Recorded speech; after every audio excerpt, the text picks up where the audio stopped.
Muy buenas noches y bienvenidos a Miércoles de Perspectiva Bíblica. Mi nombre es Moisés Durón, pastor de Corporación Bíblica Internacional, y es una bendición tenerles con nosotros, que nos acompañen para estudiar juntos la palabra de Dios.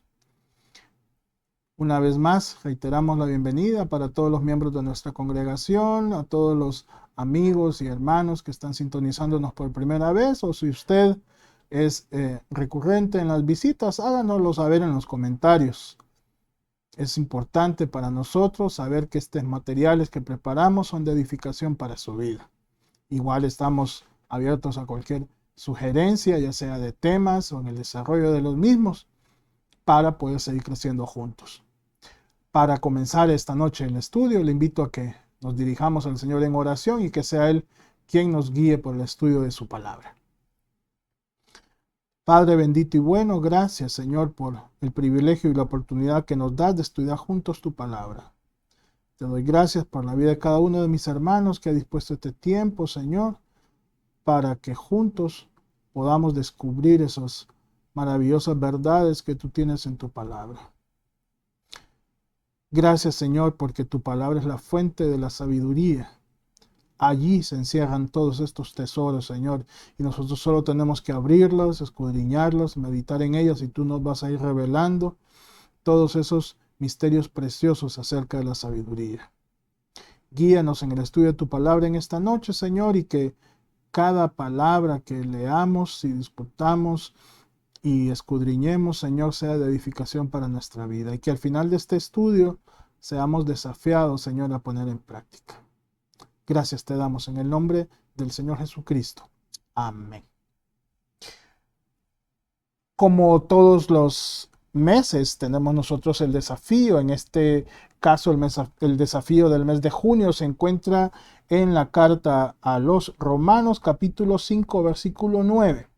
Carta a los Romanos, capítulo 5, versículo 9 dice: entonces, ya que hemos sido hechos justos a los ojos de Dios por la sangre de Cristo, con toda seguridad Él nos salvará de la condenación de Dios. ¿Lo decimos de nuevo? Entonces, ya que hemos sido hechos justos a los ojos de Dios por la sangre de Cristo, con toda seguridad Él nos salvará de la condenación de Dios. Y esta es la seguridad que tenemos en Cristo Jesús. El precio que Él ha pagado con su sangre es el que nos presenta justos delante del Padre. Y de esa manera gozaremos de la eternidad con Cristo en lugar de la condenación eterna. Si usted, que nos ve por primera vez, no tiene la seguridad de la salvación en Cristo, o si es recurrente en las visitas a nuestros canales, a nuestras plataformas, a nuestros estudios, pero no tiene la seguridad de la salvación en Cristo, yo le invito a que usted ore e invite al Señor Jesús a que entre en su corazón, y de esa manera, recibiendo a Cristo como Señor y Salvador, podamos entonces juntos gozar de la justificación delante de Dios.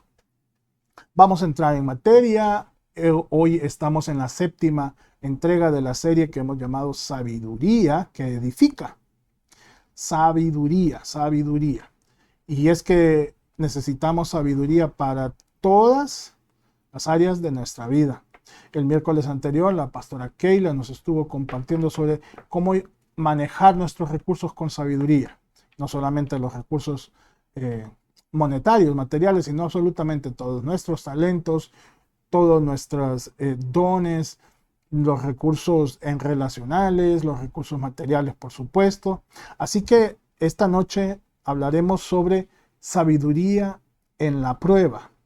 Sabiduría en la prueba.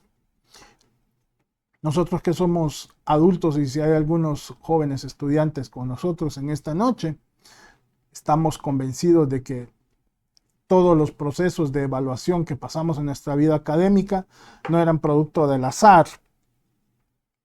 Bueno, más de alguno habrá pasado algún examen producto del azar sin tener conocimiento suficiente. Eso yo no lo sé, ¿verdad? Pero si algo tenemos que reconocer es que había que estudiar para poder pasar una evaluación. Y qué momento más tenso era cuando un día regular de clases entraba un maestro determinado y decía, hoy tenemos una prueba sorpresa. Ah, como empezábamos a sudar, ¿verdad? Sudábamos helado. Y si podíamos, si teníamos el grado de confianza con ese maestro o maestra, empezábamos a protestar. No, que no nos dijo, que mire, que por aquí, que por ahí. Pues por eso se llama examen sorpresa, ¿verdad? Para saber cuánto sabemos. Hermanos, las pruebas en la vida cristiana no son producto del azar. No es que, como la ruleta, ¿verdad? Que usted escoge un número y si ese número cae se hace acreedor de un premio, ¿verdad?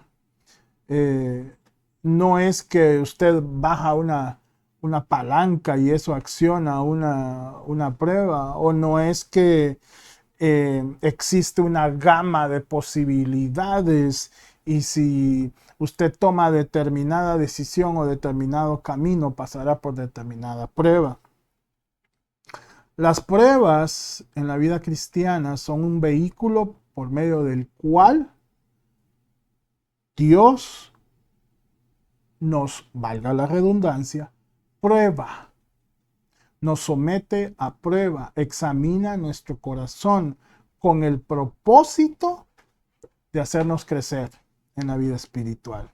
Así que las pruebas no representan un deseo antojadizo de Dios, como por ejemplo lo proyectan o lo pintan en las mitologías, ¿verdad? Estoy pensando en la mitología griega y aquellos múltiples dioses caprichosos, ¿verdad? Que se ensañaban con el hombre y que simplemente por diversión, ¿verdad? Una diversión enfermiza, lo sometían a castigos y a obstáculos que el hombre no era capaz de sortear en muchas ocasiones. Eso según la mitología.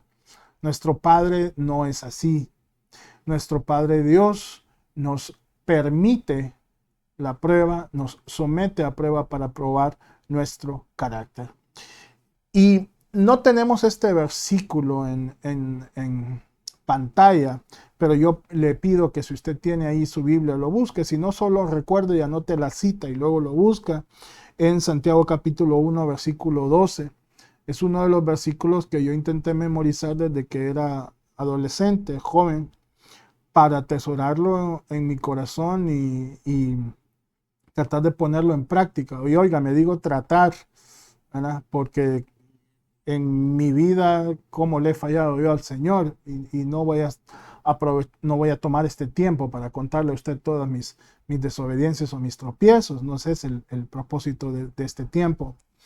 Hablando de Santiago capítulo 1 versículo 12 dice, bienaventurado el varón que soporta la prueba o la tentación, perdón, porque cuando haya resistido a la prueba recibirá la corona de vida que Dios ha prometido a los que le aman.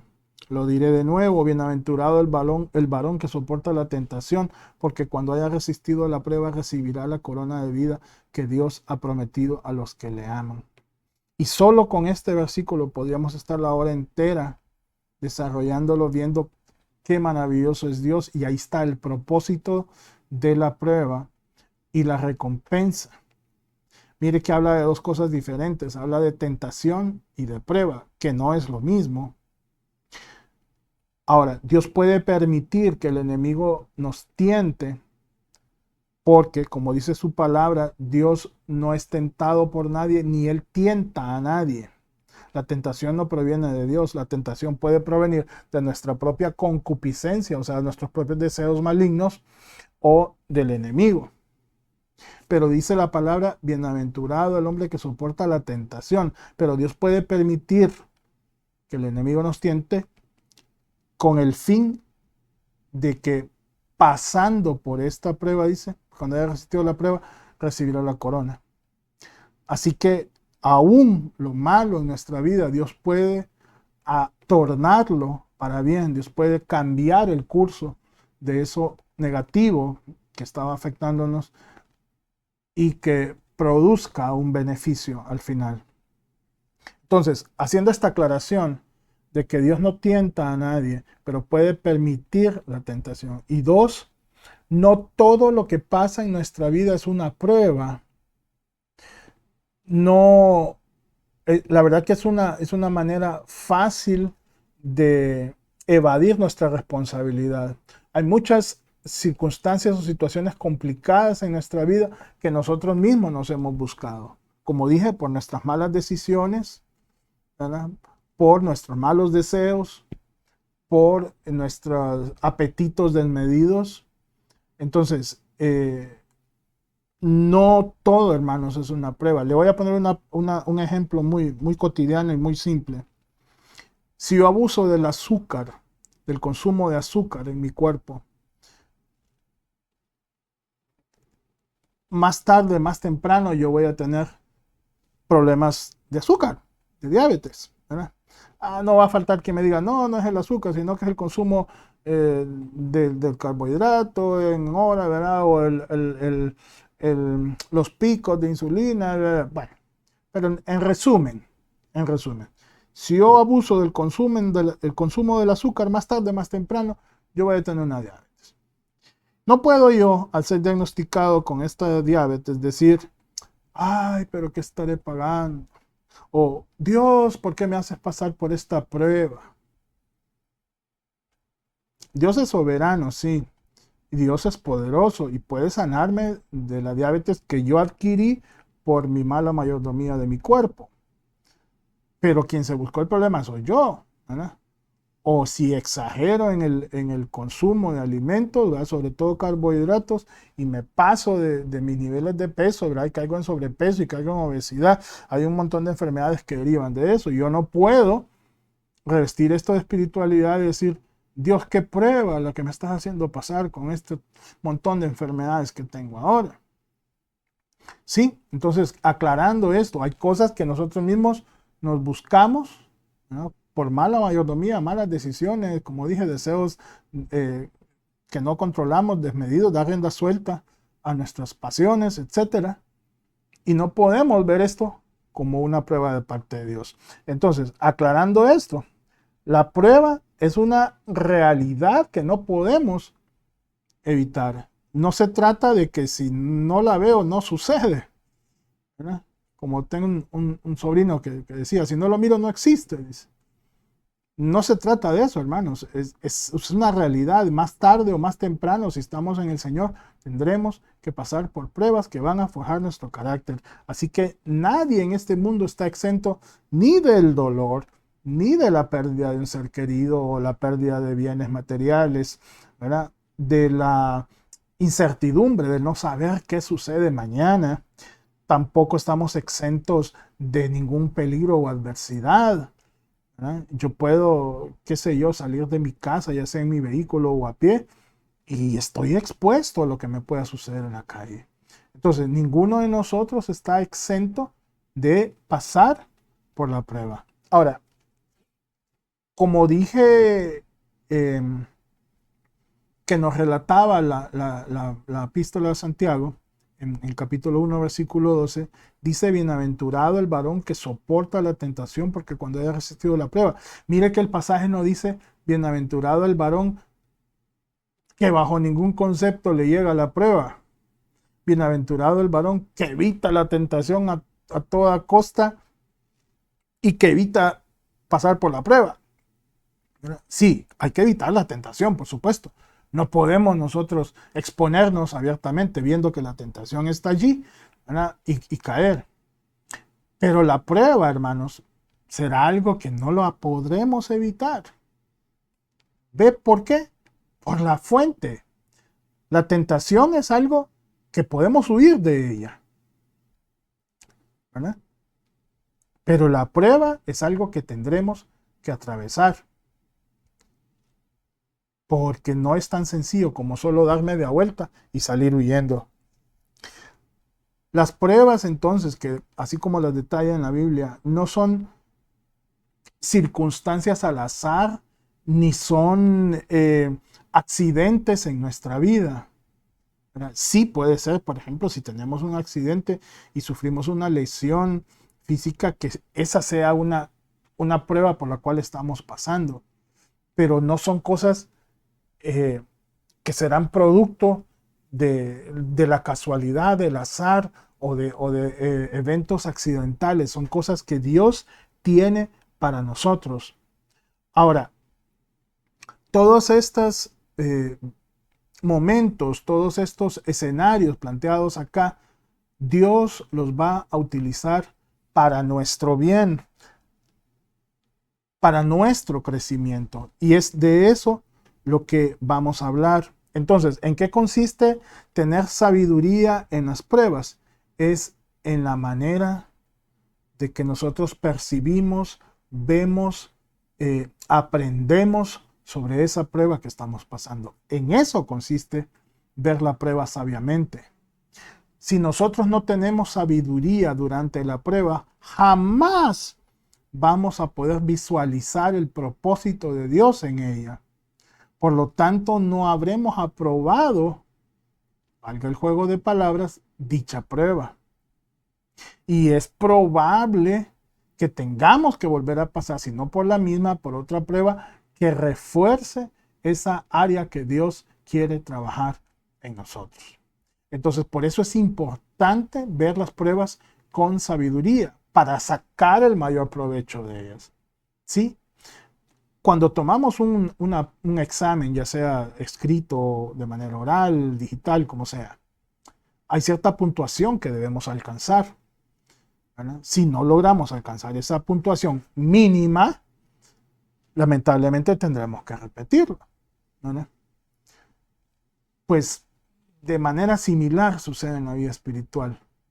Si no alcanzamos nosotros los objetivos que Dios tiene para nosotros mediante esa prueba, muy probablemente tengamos que repetir esa prueba u otra similar. Así que a través de este estudio trataremos de comprender cómo vivir con fe a través de las pruebas, cómo vivir con esperanza a través de determinadas pruebas y sobre todo cómo vivir con madurez espiritual para poder sacar lo mejor de cada prueba. Trataremos de hablar de 4 o 5 aspectos si nos permite el tiempo, porque avanza muy rápido. En primer lugar, tenemos que estar conscientes de que Dios obra en todo, en toda circunstancia. Dios está al control de todo, Dios sabe todo, Él es omnisciente, Él lo sabe todo. Es más, el origen de la prueba, como dije, viene de parte de Dios. Dios nos prueba, no nos tienta, nos prueba, que es muy diferente. ¿Para qué? Para que seamos mejores hijos, mejores discípulos. Mire lo que dice la carta a los Romanos, capítulo 8, versículo 28. Usted lo debe conocer de memoria. Dice, y sabemos, tenemos la certeza, que los que aman a Dios, todas las cosas les ayudan a bien. Esto es, a los que conforme a su propósito son llamados. Así que Pablo nos está diciendo unas verdades aquí contundentes. Número 1, el verbo saber significa tener la certeza, la seguridad. Hermanos, si nosotros, como le dije, al estar en determinada prueba, nuestra actitud es, ay Dios mío, ¿qué estaré pagando? Esa no sería la actitud correcta para atravesar una prueba, porque entonces estamos viéndolo como un castigo, lejos de como una oportunidad para forjar carácter espiritual. ¿Ve la diferencia? Este fin de semana anterior estuvimos viendo acá en casa nuevamente la película La Forja. Se la recomiendo si usted no la ha visto. Y si ya la ha visto, vuélvala a ver. El Señor le va a dar una enseñanza nueva a través de ella. Se lo puedo garantizar.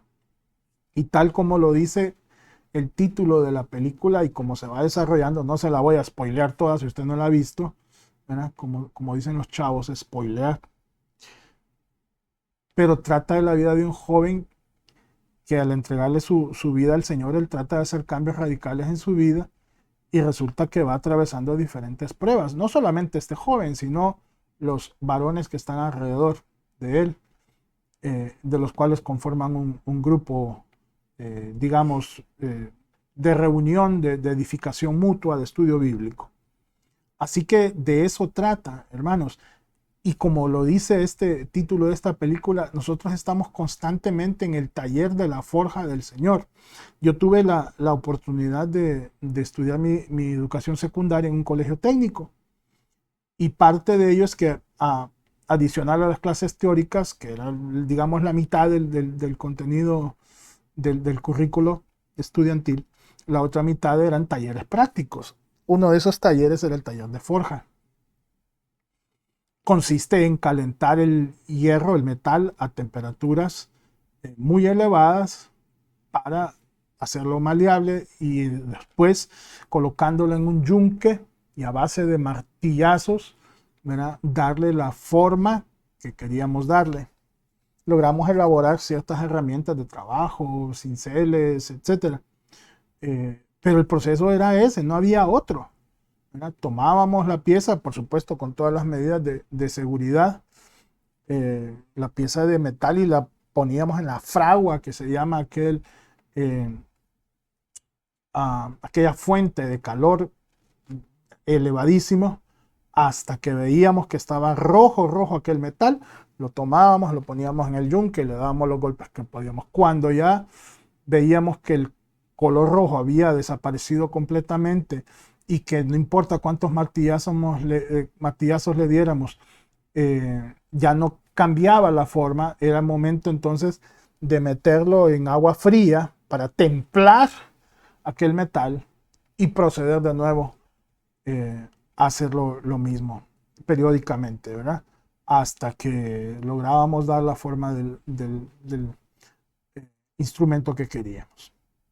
Ese proceso, calor, martillo, agua para templar, ese mismo proceso es el que llevamos nosotros en la vida cristiana. En ocasiones tendremos que pasar por fuego muy alto, muy alto. De hecho, lo dice la palabra del Señor, ¿verdad? Que muchos de nosotros tenemos al final dice el Apocalipsis que serán salvos algunos, pero pasando como por fuego. Me recuerdo de ese pasaje. Otro que habla sobre la pureza del oro, ¿verdad? Que el oro llega a ser puro a base de pasar por fuego. Entonces esas temperaturas elevadas tendremos que pasar en nuestra vida cristiana por situaciones que creemos que ya no podemos más. Que el fuego es tan bravo, tan abrasador, que definitivamente no podemos. Luego seremos puestos en el yunque. Ahí la vida nos dará golpes duros para formar carácter. Luego seremos puestos en agua fría, ¿verdad?, para que nuestro carácter mantenga la templanza y que no seamos maleables todo el tiempo. ¿Se imagina usted que el hierro no recuperara su temperatura ambiente, sino que toda la vida estuviera bajo esa alta temperatura? Toda la vida sería maleable, sería líquido. Entonces no tendría la solidez necesaria para cumplir las funciones para las cuales ha sido desarrollado. Imagínese usted un cincel todo aguado, ¿verdad? Todo maleable, no le va a servir para lo que usted quiere. ¿Sí? Entonces, nuestro carácter es necesario que pase por fuego, que pase por martillo, que pase por el temple, ¿verdad? Y entonces de esa manera adquiriremos carácter fuerte espiritualmente hablando. Así que tener esa certeza, no suponer, no, yo creo que a lo mejor, ¿verdad? Si yo amo a Dios, entonces esto probablemente me puede ayudar, ¿verdad? Tener certeza, sabemos que los que aman a Dios. Luego dice todas las cosas. No está hablando de algunas cosas, de un porcentaje de las cosas, de determinadas cosas, de las que se ven de esta manera, de las que lucen de la otra manera. Dice todas las cosas. Eso incluye, hermanos, cosas buenas y cosas malas. Lamentablemente, mientras estemos en esta vida, gozaremos de cosas buenas, disfrutaremos de cosas buenas y pasaremos por cosas malas, recibiremos cosas malas. Eso es algo que no podemos cambiar, pero sí podemos tener la certeza de que eso nos ayudará para bien. Eso significa que no tendremos una comodidad inmediatamente. Está hablando en futuro. Sabemos que los que aman a Dios, todas las cosas ayudan a bien. Eso es para los que conforme a su propósito han sido llamados. Hablando de esto, del propósito de Dios, el versículo siguiente, el versículo 29, refuerza este pensamiento. Dice Romanos 8:29, porque a los que antes conoció, también los predestinó para que fuesen hechos conforme a la imagen de su Hijo, para que Él sea el primogénito entre muchos hermanos, ser conformados a la imagen de Cristo. Entonces, el hecho de estar en la prueba no significa que Dios nos ha dejado a nuestra suerte, como muchos podemos sentir en determinado momento, ¿verdad? Que Dios nos ha abandonado cuando nos comienza a ir mal, cuando las cosas no salen como nosotros queremos. Pero la palabra de Dios nos señala de que Dios está ahí al pendiente y Dios va a hacer que lo que estaba ahí mal para nosotros sea tornado para bien. Mire, veamos este ejemplo clarísimo en la palabra de Dios, en el primer libro de la Biblia, el libro de Génesis, capítulo 50, versículo 20. Vea qué interesante lo que dice acá. Dice Génesis 50, 20. Vosotros pensasteis mal contra mí, mas Dios lo encaminó a bien para hacer lo que vemos hoy, para mantener en vida a mucho pueblo. Te voy a poner en contexto en 2 minutos qué es lo que está pasando aquí. Este es José, el hijo número 11 de 12, o sea, casi el menor. Después de él solo quedaba Benjamín, hijo de la mujer que su papá amaba. Por lo tanto, amaba a José, pues lastimosamente más que a sus hermanos, porque lo trataba de una manera diferente. Eso despertó la envidia de sus hermanos y el odio, el rencor hacia él, tanto así que unos querían matarle, otro protegiéndole dijo, mejor vendámoslo, ¿eh? Y efectivamente lo vendieron como esclavo. José, de ser el consentido de papá, de ser el niño mimado, pasó a ser un esclavo. Razón suficiente para que José se amargara la vida entera. Sin embargo, José tenía algo que a sus hermanos les faltó, y es sabiduría para ver la prueba. José no se quejó nunca de por qué le había sucedido eso a él si era un niño tan bueno. La Biblia no nos relata una palabra de queja de parte de Josué. Lo que sí nos relata la Biblia es la dependencia de José hacia Dios.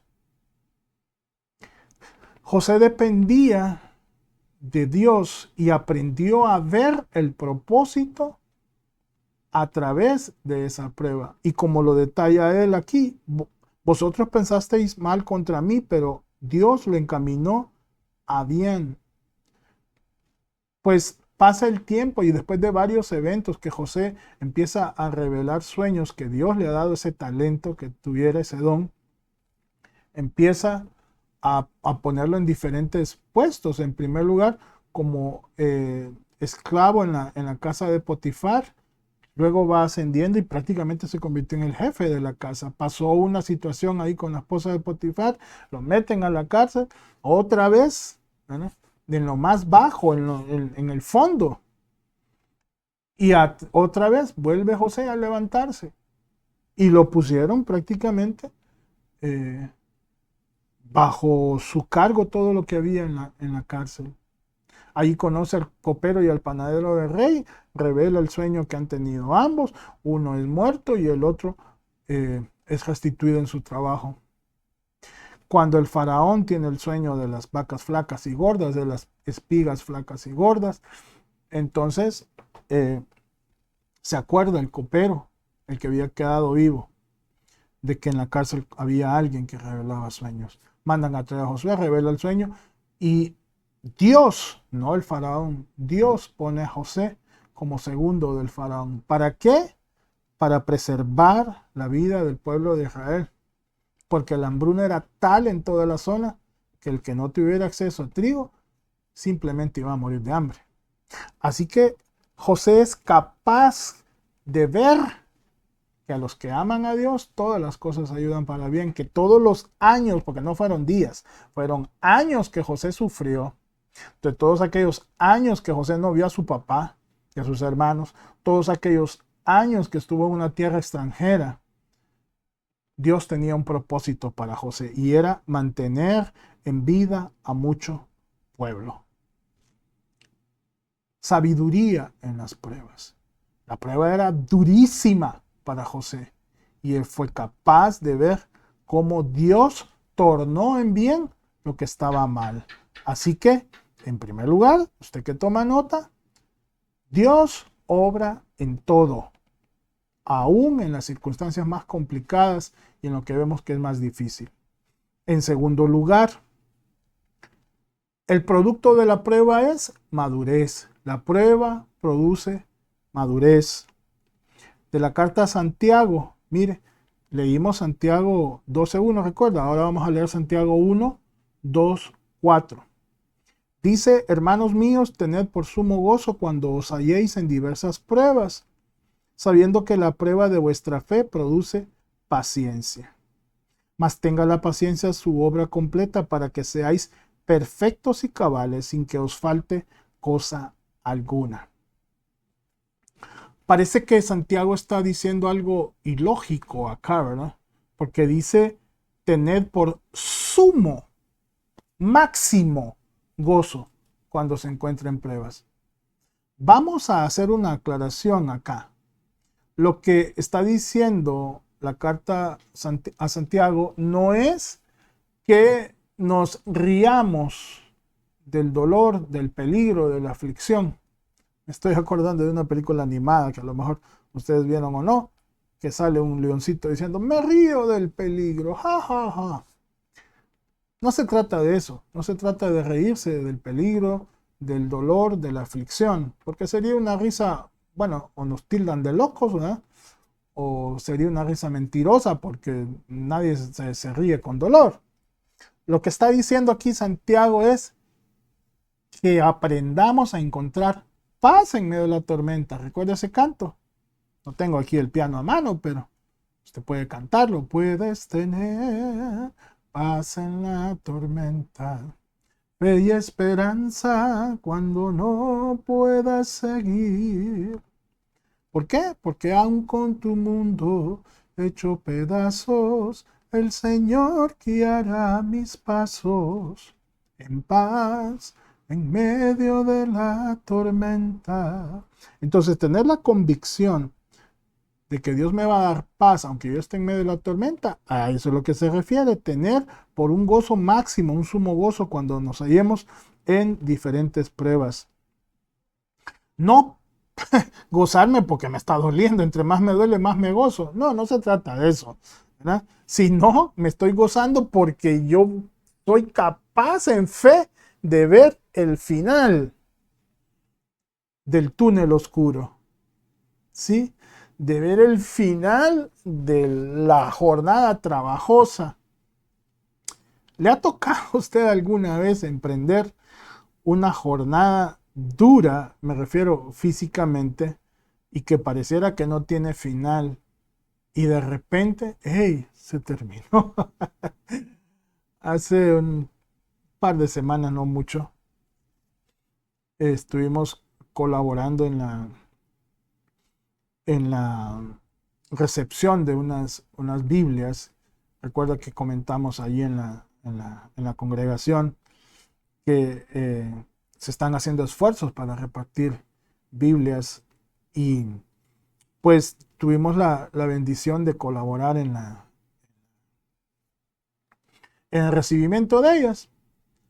Pues no eran muy pocas, eran bastantes cajas y pues lastimosamente no teníamos la maquinaria necesaria para, como existen ahora, ¿verdad? Las famosas grúas y heisters para, o si son mecánicas se les llaman mulas para mover todas esas cajas, así que se tuvo que hacer a base de esfuerzo físico.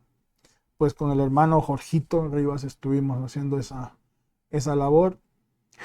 Y es un poco cómico, digamos, ¿verdad? Tratábamos de ver el lado amable, porque cada vez que llevábamos un par, regresábamos y contábamos cuántos nos faltaban.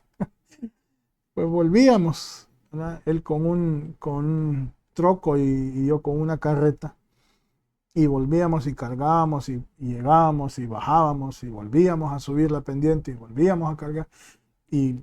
¿Verdad? Y nos tomábamos ciertos pausitas, ¿verdad? Ciertos descansos ahí bajo la excusa de que tomábamos agua o de que me entró sudor en el ojo y me arde, etcétera, lo que fuera. El asunto, hermano, es que parecía que no llegábamos al fin. Y de repente llegamos al fin. ¿Y sabe qué? ¡Qué alivio! ¡Qué alivio! Ahí se nos olvidó el cansancio, se nos olvidó el dolor y nos sentimos aliviados de haber terminado ese trabajo. Y hace un par de meses nos tocó la misma situación aquí en casa con la familia, de mover cierta cantidad de bloques que pensábamos que no íbamos a lograr tampoco moverlos, terminarlos todos. Y cuando logramos mover el último bloque, como le digo, dolor y cansancio pasan a un segundo plano, ¿verdad? Estoy recordando también cómo habla la palabra de que cuando las damas, las mujeres dan a luz, dice, ¿verdad? Que pasan por ese momento duro, doloroso del parto, y cuando oyen a aquella criaturita que da su primer llanto y la ponen en su regazo, inmediatamente el amor hace que se le olvide el dolor. Ese mismo resultado va a producir el hecho de que nosotros tengamos sabiduría en la prueba, ser capaces de ver el final, no el proceso. A eso se refiere Santiago. Bienaventurados, dice, tener por sumo gozo cuando os halléis en diversas pruebas. ¿Por qué? Porque sabemos, otra vez, tenemos la certeza de que la fe va a producir paciencia. Así que esta conexión prueba-paciencia está, como dirían los matemáticos y los físicos, directamente proporcional. Es directamente proporcional esta acción. A mayor nivel de prueba, mayor nivel de paciencia podemos lograr. De manera que si la prueba, digamos que es chiquitita, ¿verdad? Aunque no hay pruebas chiquitas para nosotros, no alcanzaríamos un nivel de paciencia tan elevado como si la prueba es una prueba más pesada. Tampoco estoy diciendo que échenmela, pues échenmela, ¿verdad? Denme ahí la prueba mayor y aquí yo voy a salir musculoso. Mejor ahí voy de a poquitos, prueba por prueba pequeña. ¿Qué es lo que logra la paciencia? Dice aquí que la paciencia nos dice, más tenga, el versículo 4, más tenga la paciencia su obra completa. O sea, que logremos darle final, que no la dejemos a medias. Yo no sé si a usted le pasó alguna vez contestando algún examen que lo volteaba para un lado y para el otro y al ver que ya no le sabía ninguna de las respuestas, mejor se levantaba y lo entregaba. Cuando sucedía eso en la universidad y se levantaba alguien rápido, decía el catedrático, bueno, o te las sabías todas o no te sabías ninguna, ¿verdad? Por la velocidad con la que se entregó el examen. En la vida espiritual no podemos ser así, hermanos. No podemos decir, ay, me quedan pendientes estas, ahí en la próxima prueba las hago, ¿verdad? Y ay, lo que quiero es salir de esto rápido. Es un proceso que tenemos que pasar, ¿verdad? La perseverancia nos va a permitir madurar nuestro carácter y esa madurez nos va a llevar a ser íntegros, a estar completos, a alcanzar poco a poco la estatura de Cristo, que ese debe ser nuestra meta. Así que Dios puede utilizar la presión externa, ¿verdad? La prueba que viene de afuera, para producir en nosotros estabilidad interna. Repito, Dios puede utilizar la presión externa para producir estabilidad interna. Y aunque el mundo se esté tambaleando afuera, nosotros nos mantenemos firmes, nos mantenemos íntegros. Así que la madurez no se va a desarrollar en la comodidad, en la pasividad. Ay, hoy me siento más maduro que ayer, pero es porque he descansado, fíjese. La madurez la vamos a lograr a base del ejercicio de la prueba, del ejercicio de nuestra fe, del ejercicio de nuestra paciencia, o sea, en la dificultad. La actitud en la prueba va a determinar el fruto que estemos produciendo en nuestra prueba.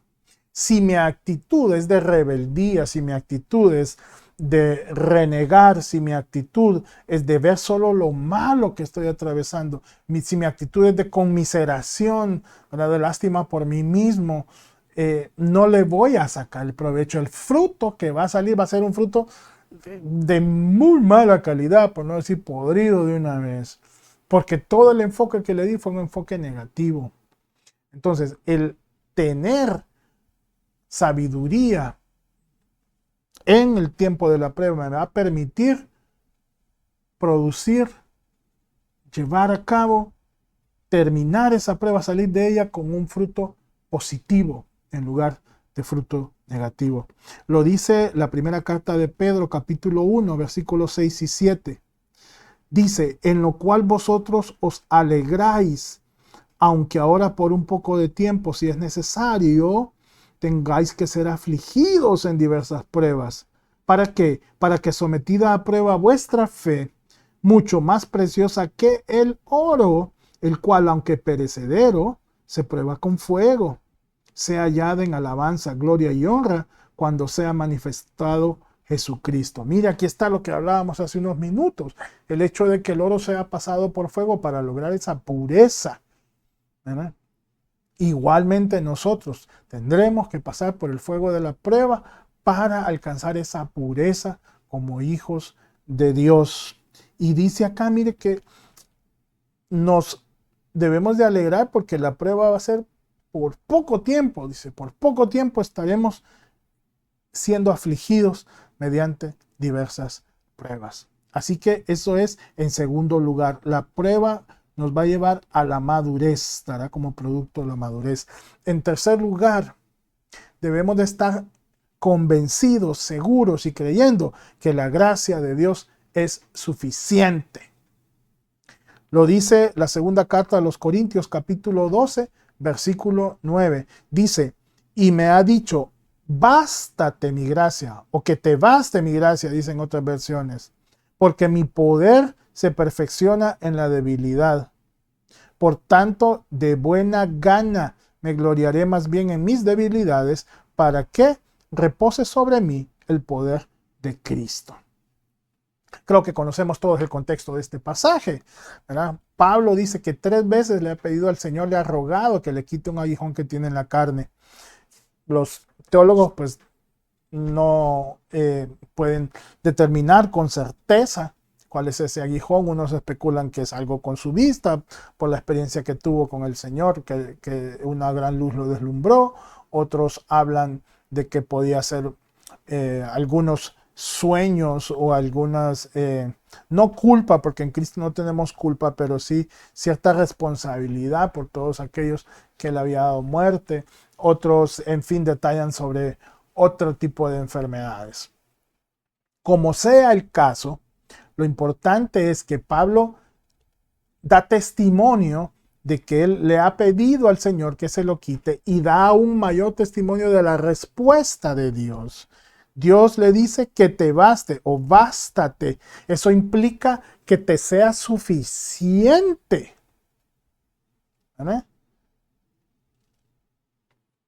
Cuando utilizamos esa palabra y que la gente dice, ay, ya basta, hasta aquí nomás, ya es suficiente, significa ya no más. ¿Ah? Significa aquí hay un límite. Dios dice que mi gracia te sea suficiente. No dependas de los hombres, no dependas de los comentarios, no dependas de las circunstancias, no pongas tu fe, tu esperanza en tus propios méritos, no pongas tu tu esperanza, tu fe en las circunstancias, ¿verdad? En el azar, en los accidentes, en lo que sea. Que mi gracia te sea suficiente para atravesar esta prueba, para pasar por ella. Y hermanos, puede ser que hasta para vivir con ella. Porque no nos relata la palabra, Pablo no lo dice en ninguna parte, que Dios le terminó sanando de ese aguijón en la carne. Probablemente Pablo llegó hasta el último día de su vida con ese aguijón. ¿Por qué? ¿Porque Dios se encaprichó con él? No, porque Dios lo estaba manteniendo allí con ese aguijón en la carne, aprendiendo a depender de él, aprendiendo a que le bastara su gracia. Yo no puedo a usted ofrecerle en esta oportunidad de que todo se va a solucionar rápidamente. Le faltaría la verdad, le estaría vendiendo humo, estaría dando falsas esperanzas. En primer lugar, Dios determina el tiempo de la prueba. Y como le digo, en mi caso particular, pues yo no sé si usted lo sabe, yo tengo una enfermedad en mis ojos, ¿verdad? Diagnosticada pues hace algún tiempo, que lamentablemente no tiene cura según los médicos, ¿verdad? Hemos orado y hemos pedido que Dios haga el milagro, y Dios en su soberana voluntad decidirá si el milagro lo llevará a cabo o si yo hasta mi último aliento de vida muera con esta enfermedad en mis ojos. Y eso lo determina Él. Así que nos baste la gracia de Dios. ¿Por qué? Porque Él se va a perfeccionar en nuestras debilidades. Dios es perfecto. Lo que sucede aquí es que su propósito se va a cumplir en nuestra debilidad si nosotros vivimos sabiamente a través de la prueba.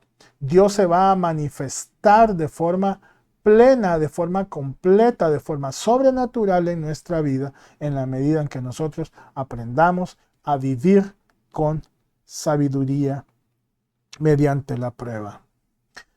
Probablemente la circunstancia no cambie, como le dije.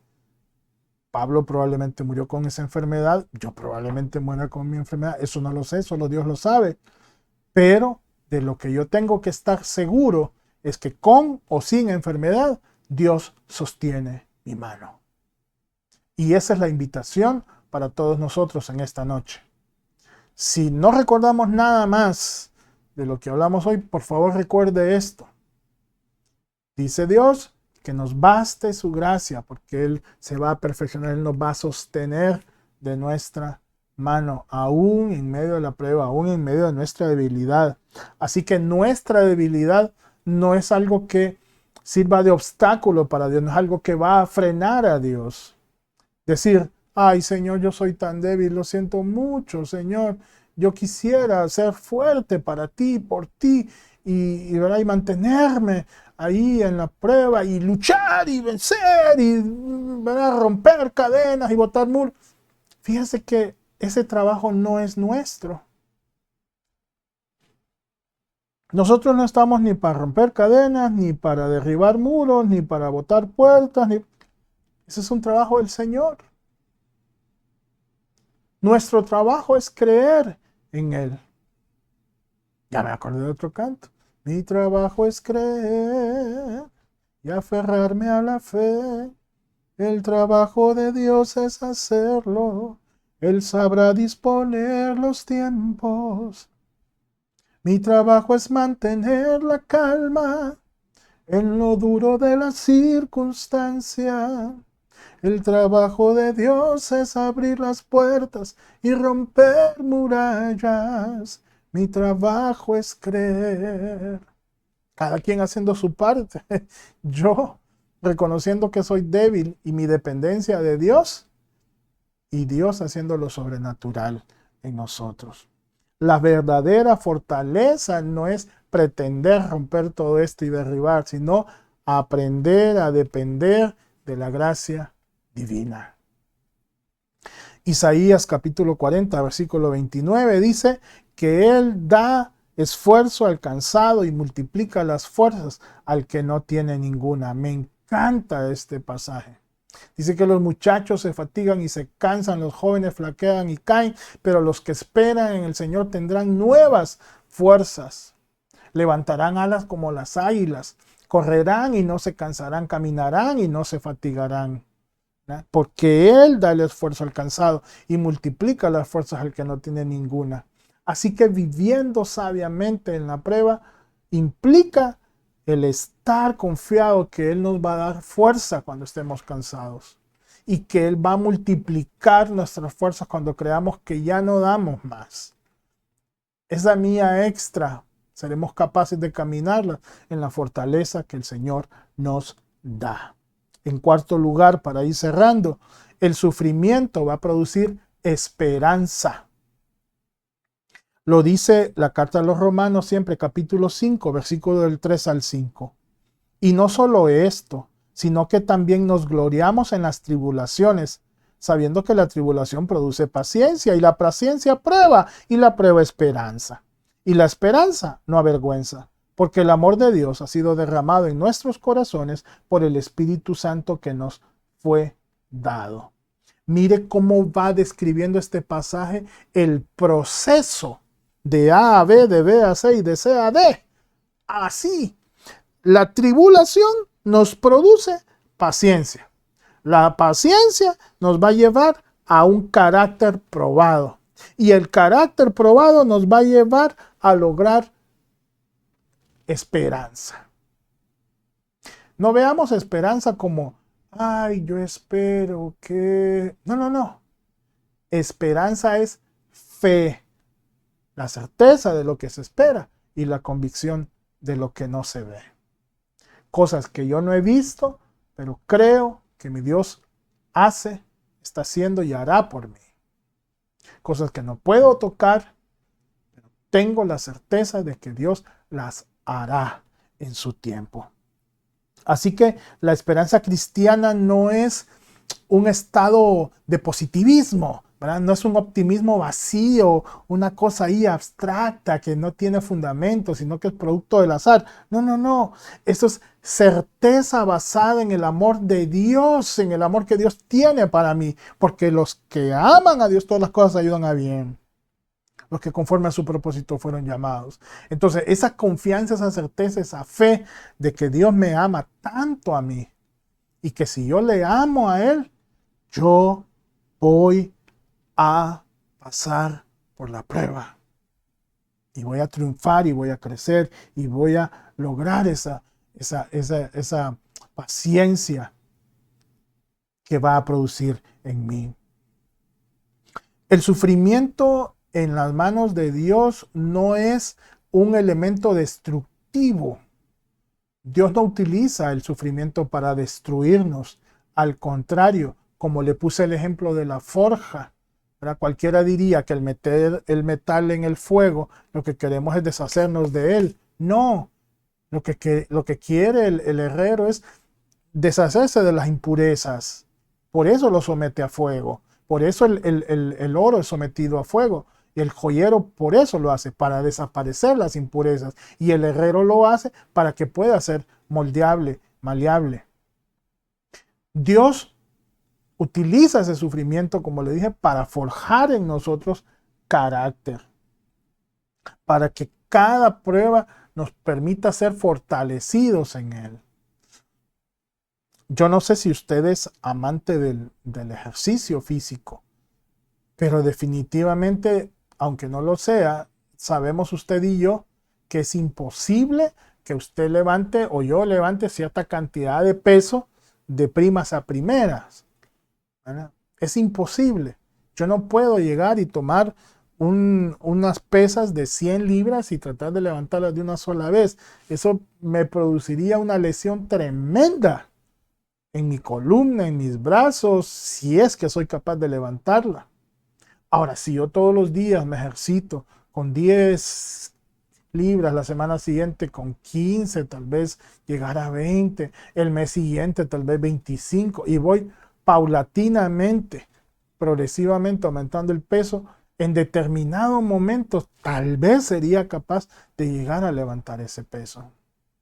Entonces, hermanos, eso mismo sucede con nuestra vida espiritual. En la medida que nosotros vayamos ejercitándonos en la vida espiritual a través de las pruebas, seremos capaces de resistir pruebas aún mayores. Pero si no somos capaces de salir victoriosos en estas pruebas, digamos que no son ¿verdad? Porque nosotros las vamos a sentir igualmente complicadas, ¿verdad? Y decir, que usted no sabe por lo que yo estoy pasando. No, yo no lo sé. Lo sabe usted y lo sabe el Señor, ¿verdad? Pero créame que a lo mejor hay pruebas aún mayores por venir. Pero no seremos capaces de enfrentarlas si no logramos fortalecernos en estas. Para ir cerrando, la segunda carta a los Corintios, capítulo 4, versículos 16 al 18, dice, por tanto no desmayamos. Antes, aunque nuestro hombre exterior, se va desgastando, el interior no obstante se renueva de día en día. Porque esta leve tribulación momentánea produce en nosotros un cada vez más excelente y eterno peso de gloria, no mirando nosotros las cosas que se ven, sino las que no se ven, pues las que no se ven son temporales. Perdón, las que se ven son temporales, pero las que no se ven son eternas. Esa es la garantía, mire. Y en quinto lugar, con esto cierro, debemos de aprender a confiar aún en medio del dolor. Mire este hombre que es sinónimo de una paciencia probada. El libro de Job, capítulo 13, el versículo 15, en su primera parte dice, he aquí, aunque él me matare, en él esperaré. Y no significa que es una palabra de resignación cristiana, como dice popularmente la gente, ¿verdad? Ya estoy acabado y ¿verdad? Que Dios haga lo que quiera conmigo. No es resignación, hermanos. Es confianza, certeza de que nuestra vida está en las manos de Dios. Y aunque nuestros días están contados en el calendario de Dios y Dios sabe cuándo nos va a llamar a su presencia, como hemos dicho en otras veces, para nosotros el morir es ganancia, como lo dice Pablo. Hacemos eco de esas palabras del apóstol Pablo. Que nosotros el vivir sea Cristo y el morir sea ganancia. Habacuc 3, 17 y 18 dice que aunque la higuera no florezca, ni en las vides haya frutos, aunque falte el producto del olivo y los labrados no den mantenimiento, y las ovejas sean quitadas de la majada, y no haya vacas en los corrales, con todo yo me alegraré en Jehová, y me gozaré en el Dios de mi salvación. Se cuenta de un creyente que estaba atravesando por una enfermedad muy prolongada, y que a pesar de que oraba constantemente por sanidad, esta no llegaba. Así que cuando se le pregunta acerca de su testimonio y cómo él estaba llevando este proceso de enfermedad tan prolongado, muchos años después, él dijo estas palabras: Dios no respondió como yo quería, pero respondió mejor, mucho mejor de lo que yo entendía.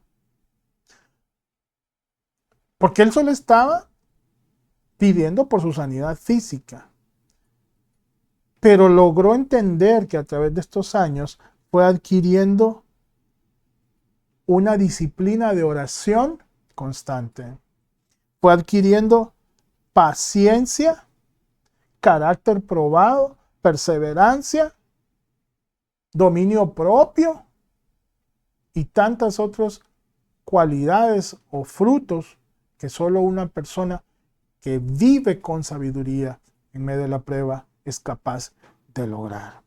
Así que la sabiduría en la prueba no nos garantiza que no nos va a doler, que va a eliminar el dolor, pero le da un propósito a ese dolor.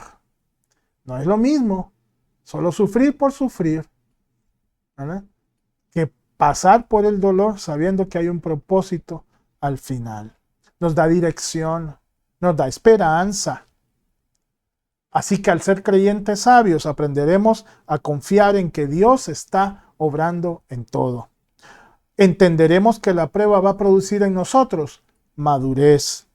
Dependeremos de la gracia suficiente de Dios.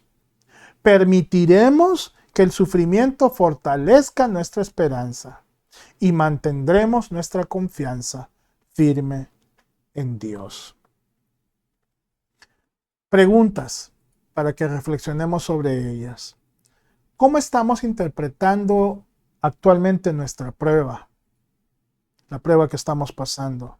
¿Estamos como en rebeldía, como resistiendo el proceso de Dios? ¿O estamos permitiendo que este proceso produzca madurez en nosotros? Nuestra confianza en Dios depende de las circunstancias externas, de lo que está sucediendo, o depende del carácter de Dios. Confiamos en Dios más de lo que estamos al pendiente de lo que pasa a nuestro alrededor. Tratemos esta semana, o la próxima, o cada día de nuestra vida, si es posible, de identificar si estamos pasando por una prueba. Yo estoy seguro que cada día en la vida del cristiano es una prueba. Así que tenemos que ser diligentes, vigilantes para ver cuál es la prueba actual que estamos pasando. Podemos escribir qué es lo que Dios espera de nosotros en esta prueba que estamos pasando. ¿Qué pensamos nosotros que sería lo que Dios quiere mostrarnos a través de esta prueba? Y al orar no solo pidiendo el milagro, no solo la solución, no solo el fin de la prueba, sino pedir que Dios nos transforme a través de ella, que el propósito de la prueba sea logrado en nosotros. Y a través de esto iremos adquiriendo un carácter más parecido al de Cristo, que a la larga esa debe ser nuestra meta. Oremos. Padre, estamos agradecidos contigo por tu palabra, Señor. A través de ella hemos aprendido en esta noche cómo vivir sabiamente a través de la prueba. Padre, que lo aprendido en esta noche no se quede solamente en eso, en palabra, en teoría, en una enseñanza bonita, sino que seamos desafiados, Señor, a ver el propósito en cada prueba, a verte a ti en medio de la prueba en lugar de ver las circunstancias. Y eso va a cambiar enormemente la perspectiva que tengamos de la vida. Gracias, Padre, por tu palabra. Guíanos paso a paso a través de nuestro caminar contigo, porque tomados de tu mano, Señor, saldremos victoriosos. Te lo pedimos así en el nombre de Jesús. Amén. Hermanos, no me resta más que agradecerles su presencia con nosotros, su compañía. Y una vez más, pongamos en práctica la palabra aprendida para que cada día parezcamos más a Cristo Jesús. Tenga una bendecida noche, una bendecida semana y que salgamos victoriosos de la prueba y aprendamos a vivirla con sabiduría. Bendiciones.